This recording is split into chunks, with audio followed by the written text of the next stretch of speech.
नमस्कार। आज की बड़ी खबरों में आपका स्वागत है। फटाफट नजर डाल लेते हैं आज की हेडलाइंस पर। सपा और कांग्रेस के बीच हो गया गठबंधन, राहुल और अखिलेश मिलकर यूपी का किला करेंगे फतेह। पुलिस ने किसानों के ऊपर ताबड़तोड़ आंसू गैस के गोले दागे और रबर बुलेट से हमला किया, जिसमें एक 20 साल के प्रदर्शनकारी की मौत हो गई और 25 किसान घायल हो गए। कांग्रेस नेता शशि थरूर को फ्रांस ने दिया सर्वोच्च नागरिक सम्मान। ये पुरस्कार उन्हें भारत फ्रांस संबंधों को गहरा करने, अंतर्राष्ट्रीय शांति और सहयोग के लिए मिला। यूपी में डीएम ऑफिस के बाहर राकेश टिकैत का आंदोलन। किसानों ने पुलिस की बैरिकेडिंग को गिराकर अपने ट्रैक्टरों को कलेक्ट्रेट के अंदर घुसा दिया। तेजस्वी यादव एक बार फिर नीतीश कुमार पर भड़के। उन्होंने कहा कि बात में चुनाव क्या मजाक है नीतीश कुमार के लिए। यूपी के साथ मध्य प्रदेश में भी लगी कांग्रेस सपा गठबंधन पर मुहर। एमपी के खजुराहो सीट से सपा लड़ेगी चुनाव। दोस्तों तो चलिए अब बड़ी खबरों को विस्तार से समझ लेते हैं। सपा और कांग्रेस के बीच गठबंधन की बात बन गई है। इस बार यूपी के लोकसभा चुनाव में अखिलेश यादव की पार्टी सपा 63 सीटों पर तो राहुल गांधी की कांग्रेस पार्टी 17 सीटों पर चुनाव लड़ेगी। इंडिया गठबंधन के घटक दल सपा और कांग्रेस लोकसभा चुनाव 2024 मिलकर लड़ेंगे, जिसको लेकर यूपी की कांग्रेस प्रभारी अविनाश पांडे ने कहा है कि इंडिया गठबंधन के तहत लोकतंत्र को बचाने के लिए उत्तर प्रदेश में समाजवादी पार्टी और कांग्रेस आगामी लोकसभा चुनाव के एक कमेटी स्थापित की गई और चर्चा हुई कि लोकतांत्रिक पार्टी को साथ लेकर चलें। आज ये निर्णय लिया गया है कि उत्तर प्रदेश में कांग्रेस 17 सीटों पर लड़ेगी, बाकी 63 सीटें इस पर इंडिया गठबंधन के कोई भी उम्मीदवार हों, उनका हम सब मिलकर भारतीय जनता पार्टी को शिकस्त देंगे। वहीं कांग्रेस किन सीटों पर लड़ेगी उसका भी ऐलान सपा नेता नरेश पटेल ने अपनी प्रेस कॉन्फ्रेंस में बताया है।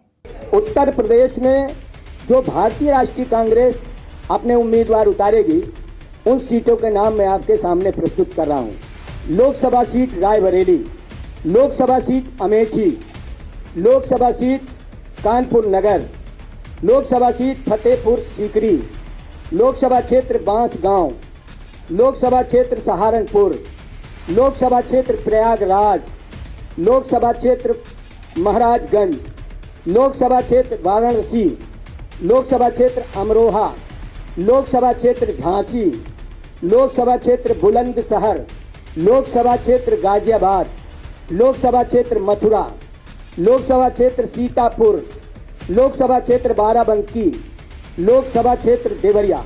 इन 17 सीटों पर भारतीय राष्ट्रीय कांग्रेस के उम्मीदवार चुनाव लड़ेंगे और बाकी उत्तर प्रदेश की 63 सीटों पर समाजवादी पार्टी के उम्मीदवार होंगे। किसान आंदोलन एक बार फिर से हिंसक हो गया। पुलिस ने किसानों के ऊपर ताबड़तोड़ आंसू गैस के गोले दागे और रबर बुलेट से हमला किया, जिसमें एक 20 साल के प्रदर्शनकारी की मौत हो गई तो 25 लोग घायल हो गए। बैरिकेडिंग हटाने के लिए जोर जबरदस्ती करने की कोशिश में किसान और पुलिस से झड़प हो गई। इसके बाद पुलिस ने प्रदर्शनकारी किसानों पर आंसू गैस के गोले छोड़े और खदेड़ने के लिए रबड़ की गोलियों का इस्तेमाल किया। इस घटना में 20 साल के प्रदर्शनकारी की मौत हो गई है और 25 किसान घायल हो गए हैं, जिसमें 2 की हालत गंभीर है। घायल किसानों में से 10 को अस्पताल ले जाया गया है, जबकि बाकी को शंभू के अस्थायी मेडिकल कैंप में प्राथमिक उपचार दिया जा रहा है। घायल किसानों में से 3 को राजेंद्र अस्पताल पटियाला रेफर कर दिया गया है, जिस पर संगरूर के सिविल सर्जन डॉक्टर कृपाल सिंह ने कहा है कि 26 वर्षीय युवक के सिर में चोट लगी है और उसे राजेंद्र अस्पताल रेफर किया गया है। ऐसी सूचना है कि प्रदर्शनकारी किसान की मौत की सूचना के बाद फिलहाल पुलिस ने आंसू गैस के गोले दगाने बंद कर दिए हैं। बिहार विधानसभा में सीएम नीतीश कुमार को अपनी बेइज्जती का ऐसा एहसास हुआ कि वो भरी संसद में झल्ला गए और विपक्ष के ऊपर चिल्लाना शुरू कर दिया। नीतीश कुमार पाला बदल के एक बार फिर से मुख्यमंत्री तो बन गए, लेकिन अब उनके ही अधिकारी उन्हीं की बातें अनसुनी कर रहे हैं। डिपार्टमेंट में उसने कर दिया था कि 9 बजे से 5 बजे, तो हमने पहले ही कहा कि 9 बजे से 5 बजे तक नहीं होना चाहिए। ये तो 10 बजे से 4 बजे होना चाहिए, ये हमने कहा है। और अगर अभी उसको नहीं माना है, अरे तो आप लोग देख रहे थे, कहते ना भाई कि आपका बतवा नहीं माना। मुख्यमंत्री कह रहे हैं कि शिक्षकों को स्कूल 8:45 बजे आना है, लेकिन शिक्षा विभाग के अपर मुख्य सचिव के पाठक कह रहे हैं कि शिक्षकों को 8:45 बजे स्कूल आना होगा। ऐसे में विपक्ष सवाल कर रहा है कि क्या एनडीए की सरकार में बिहार के मुख्यमंत्री की बात एक अधिकारी भी नहीं सुन रहा है। दरअसल बिहार शिक्षा विभाग की ओर से मंगलवार को एक आदेश जारी किया गया, जिसमें कहा गया कि सरकारी स्कूलों में सुबह 10 बजे से शाम 6 बजे तक क्लासेस चलेंगी। वहीं सुबह 9 से 10 और शाम 4 बजे से 5 बजे के लिए अलग शेड्यूल जारी किया गया है।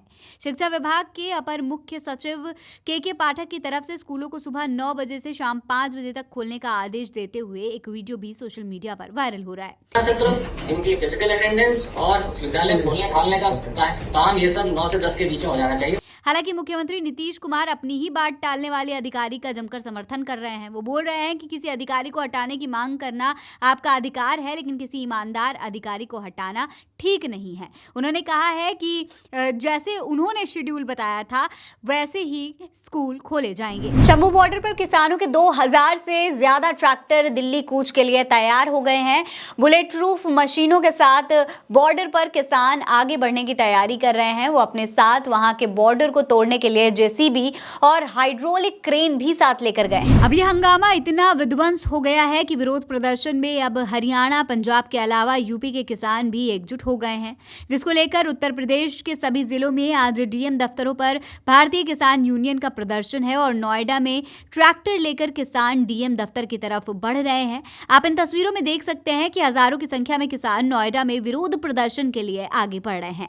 ये सभी किसान अपने ट्रैक्टरों के साथ दिल्ली की तरफ आगे बढ़ते जा रहे हैं। मेरठ में राकेश टिकैत ट्रैक्टर चलाते नजर आए। टिकैत के अनुयायी में किसानों ने पुलिस की बैरिकेडिंग को गिरा दिया और ट्रैक्टरों पर सवार होकर कलेक्ट्रेट के अंदर पहुंच गए। राकेश टिकैत ने कहा कि किसान आंदोलन के समर्थन में पूरे देश का किसान एकजुट है। भारतीय किसान यूनियन ने अपनी मांगों को लेकर यूपी के अलग अलग जिलों में विरोध प्रदर्शन किया। इसी कड़ी में मेरठ कलेक्ट्रेट पर भी जबरदस्त तरीके से प्रोटेस्ट किया गया।